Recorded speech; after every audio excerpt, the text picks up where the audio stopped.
Buenos días a todos. Bueno, el día de hoy vamos a tener la clase número 16 de biología para alumnos de primer año de la Escuela Secundaria Federal General Francisco J. Mújica de Tuxpan, Michoacán. Yo soy el profesor Julio César Tapia Salguero. El tema que vamos a ver el día de hoy, seguimos con ecosistemas y cadenas tróficas, pero el día de hoy vamos a ver el flujo de energía. Bueno, antes de continuar, sacan su libreta y van a ir haciendo un resumen de esta presentación. Para el recoger las carpetas va a ser tal vez hasta la siguiente semana y yo les aviso qué día y a qué hora va a ser, ¿ok? Muy bien, entonces continuamos. Dice, todos los organismos que elaboran su propio alimento se denominan autótrofos, ¿ok? Esta palabra viene de autónomo o de automático, ¿ok? Entonces lo que significa autótrofo es que producen o elaboran su propio alimento y ocupan el eslabón de los productores en una cadena trófica. Se trata de las plantas y las algas principalmente. ¿Ok?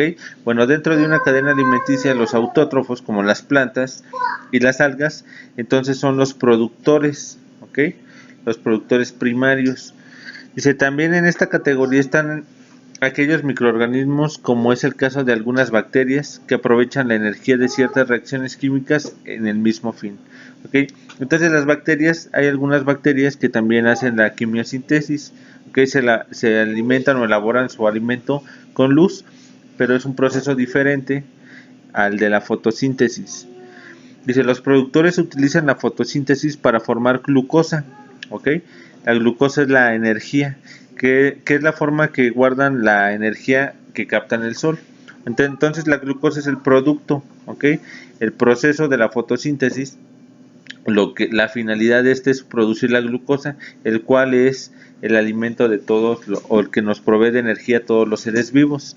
Bueno, en la parte de abajo podemos ver las imágenes que están las bacterias, algunas bacterias, las plantas y las algas, ¿ok? Entonces estos son los productores dentro de una cadena trófica. Y de este lado está la molécula de la glucosa. Es así como se ve la molécula de la glucosa. Esta molécula es igual para todos los organismos de los seres vivos o todos los seres vivos en el planeta. Es la que nos da energía. ¿Ok? Muy bien, continuamos. Dice, los organismos productores y consumidores, constituyen una unidad dinámica en el ecosistema donde se establecen relaciones bien definidas. Algunos animales dependen de otros animales que son su alimento y a su vez estos dependen de los productores al comerlos. Debido a ello, los cambios ocurridos en unos repercuten en los otros, perdón. Si no hay productores, no hay consumidores, ¿ok? Entonces lo que habla aquí es la relación entre los productores, que son las plantas o las algas, y los consumidores, que pueden ser consumidores primarios o consumidores secundarios o consumidores terciarios. En esta imagen lo podemos ver. El productor, en este caso, es la planta, ¿ok? El consumidor primario sería el insecto, que es la mariposa, ¿ok? El consumidor secundario sería la rana, ¿ok? Se come a la mariposa. Y el consumidor terciario, en este caso, sería la serpiente, ¿ok? Entonces estos son los niveles de organización que tienen las cadenas alimenticias, o las cadenas tróficas, o las redes tróficas, como la quieren llamar. Entonces unos dependen de otros. Si no hay plantas, aunque la serpiente no come las plantas, directamente o indirectamente lo va a afectar, porque si no hay plantas no va a haber la mariposa, y el alimento directo de la serpiente es la rana. Entonces si la rana no tiene alimento, pues va a haber menos ranas. Y va a llegar el momento en que esa cadena se va a cortar. Entonces hacen un caos en los ecosistemas, y así hay millones y miles de ejemplos de cadenas tróficas en los ecosistemas. Entonces los productores dependen de los consumidores y los consumidores de los productores. Los consumidores muchas veces controlan las poblaciones de los insectos. En el caso de las ranas, controlan muchas poblaciones de insectos para que no haya demasiados y no afecten y no coman o sobrecoman las colonias de plantas, y viceversa. Los insectos también controlan las plantas, y las serpientes controlan a los anfibios, en este caso a la rana. Pero hay también hay otros consumidores que también pueden comerse a las serpientes, pueden ser algunas águilas. Ajá. Entonces, las cadenas tróficas son redes muy amplias, ¿ok? Esta imagen solamente es para ver cómo están organizados o el nivel de organización de una cadena alimenticia, que es desde el productor hasta el consumidor terciario, ¿ok? Entonces, quedamos bien. Consumidor, la planta. Perdón, productor, la planta. Consumidor primario, la mariposa. Consumidor secundario, la rana. Y consumidor terciario, la serpiente. ¿Ok? Muy bien. Dice, los organismos consumidores se clasifican en varias categorías a partir de las adaptaciones que presentan para alimentarse. Los consumidores primarios se alimentan directamente de los productores, por ejemplo, los animales herbívoros, que consumen plantas o algunas de sus partes como las hojas, raíces o semillas. Entonces, esto habla de los primeros consumidores, los primarios. En el caso anterior era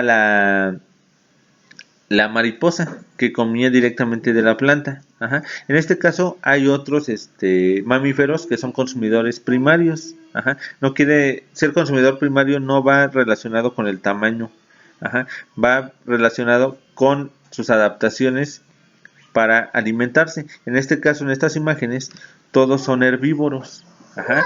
La cebra, el conejo, ajá, el venado, la vaca, el elefante y la oruga, todos ellos, la característica que comparten es que son herbívoros, ajá, se alimentan solamente de plantas o de raíces. ¿Ok?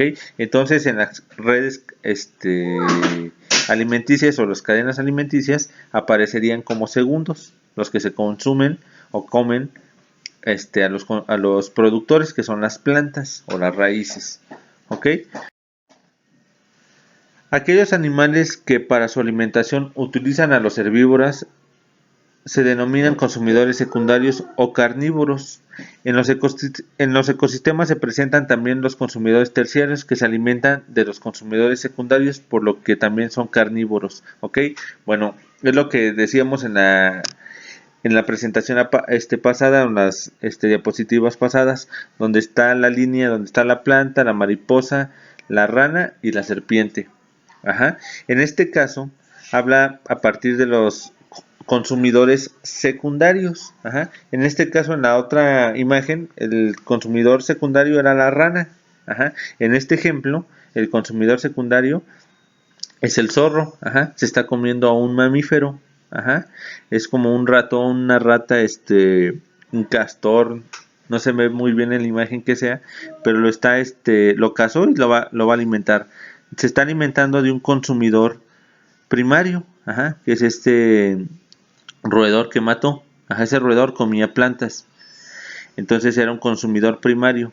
Entonces el zorro, por ende, por comer a un consumidor primario, es un consumidor secundario. Ajá. Pero también hay otro tipo de consumidores, el terciario.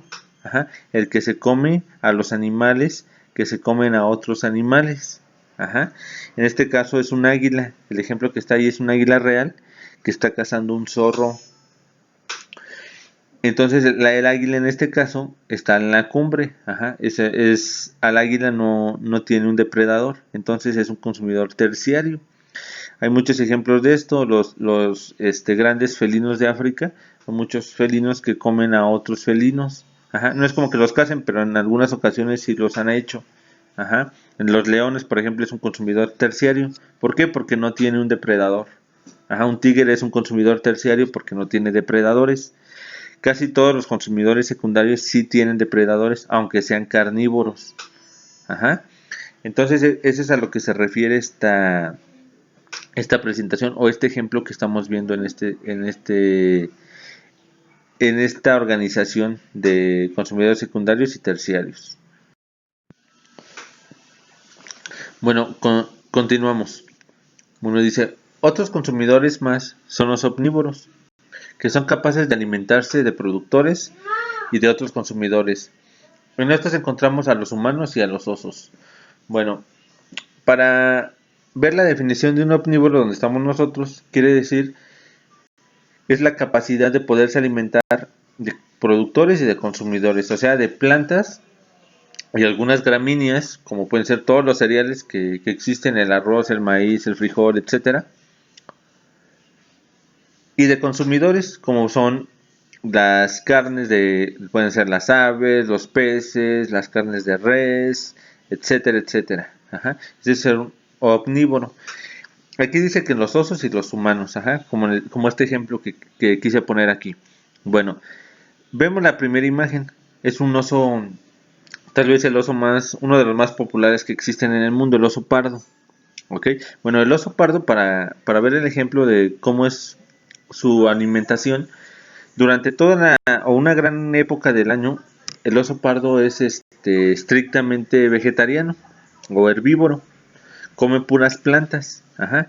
Pero cuando ya se acerca el invierno, tiene que aumentar de peso y aumentar su volumen, su nivel de grasa, ajá. Y eso no lo puede hacer alimentándose de plantas. Ocupa una materia prima que es la carne de origen animal, en este caso el salmón, ajá, que coincide la época de hibernación del oso con la migración o el regreso o el retorno del salmón a sus lugares de apareamiento. Ajá. Bueno, entonces en esta época el oso pardo tiene que un mes, 2 meses para aumentar de peso. A veces aumentan hasta un 35-40% de su masa corporal. Ajá. ¿Por qué tanto? Porque ocupan hibernar. Hibernar es que van a tener un sueño, ajá, un sueño profundo, una estivación. Ajá. Van a dormirse en una cueva durante algunos meses porque no podrían vivir cuando entra el invierno crudo en las zonas donde él vive, ajá, en el norte.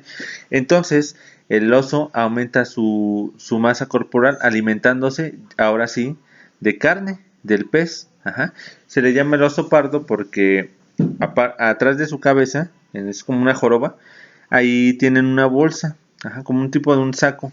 Se llama, la grasa que se acumula ahí, se llama grasa parda. Ajá. Y cuando ellos están dormidos, durante estos meses que hibernan, esa grasa es la que les provee energía a todo su cuerpo para que puedan resistir el invierno, ajá, y puedan poder despertar y volver a salir de la cueva. Ajá. Hay algunos osos que no se pueden alimentar correctamente y invernan y ya no despiertan, o sea, se mueren. Ajá. Entonces, ahí es una de las adaptaciones más interesantes que hay en el reino animal, ¿no? El caso de estos osos pardos. En nuestro caso, el ser humano, pues nos alimentamos directa e indirectamente de productores y de consumidores. Recordemos que los productores son las plantas y las algas.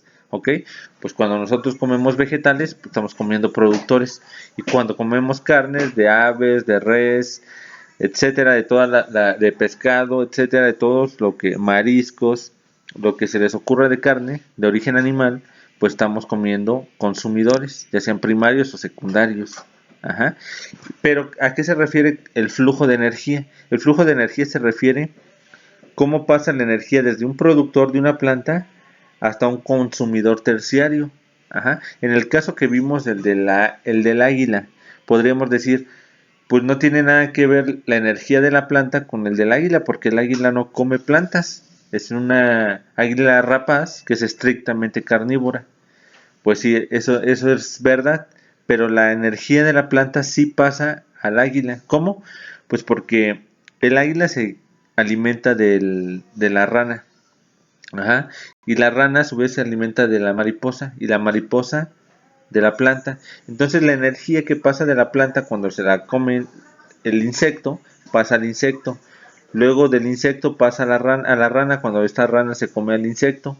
Y luego el águila cuando se come a la rana, pues pasa esa energía a ella. Ajá. Pero esa energía no era nada más de la rana, sino que también era de la mariposa y de la planta. Ese es el flujo de energía que hay en los ecosistemas.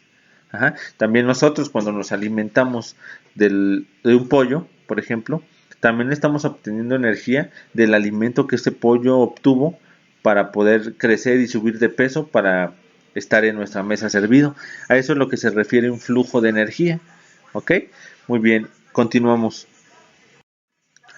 Dice, en los ecosistemas existe un grupo de organismos encargado de descomponer todos los restos y desechos de otros seres vivos. Se trata de microorganismos llamados desintegradores o descomponedores, como son las bacterias, los hongos y algunos otros protistas, que se nutren a partir de los restos animales y vegetales, transformando la materia orgánica en sustancias simples que se reincorporan al suelo.